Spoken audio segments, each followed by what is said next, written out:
ആലപ്പുഴ കളറുകോടുണ്ടായ വാഹനാപകടത്തിൽ മരിച്ച 5 മെഡിക്കൽ വിദ്യാർത്ഥികൾക്കും സഹപാഠികളും അധ്യാപകരും കണ്ണീരിൽ കുതിർന്ന യാത്രാമൊഴി നൽകി. 5 മൃതദേഹങ്ങളും ആലപ്പുഴ TD മെഡിക്കൽ കോളേജ് ക്യാമ്പസിൽ എത്തിച്ചു. ചൊവ്വാഴ്ച ഉച്ചയ്ക്ക് 12 മണിയോടെയാണ് പോസ്റ്റ്മോർട്ടം പൂർത്തിയാക്കി മൃതദേഹങ്ങൾ മെഡിക്കൽ കോളേജ് ക്യാമ്പസിലേക്ക് കൊണ്ടുവന്നത്. ഇവിടെ സെൻട്രൽ ലൈബ്രറി ഹാളിൽ മൃതദേഹം പൊതുദർശനത്തിനും വെച്ചു.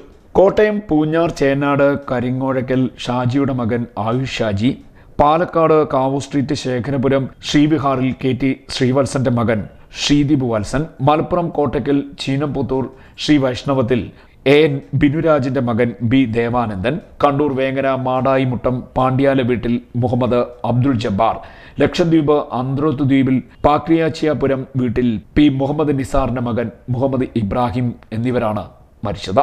TD മെഡിക്കൽ കോളേജിലെ ആദ്യവർഷ മെഡിസിൻ വിദ്യാർത്ഥികളാണ് ഈ 5 പേരും.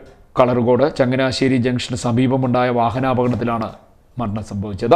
തിങ്കളാഴ്ച രാത്രിയിൽ വിദ്യാർത്ഥികൾ സഞ്ചരിച്ചിരുന്ന കാർ നിയന്ത്രണം വിട്ട് KSRTC ബസ്സിലേക്ക് ഇടിച്ചു കയറുകയായിരുന്നു. അപകടത്തിൽ പരിക്കേറ്റ 6 വിദ്യാർത്ഥികൾ ചികിത്സയിലാണ്.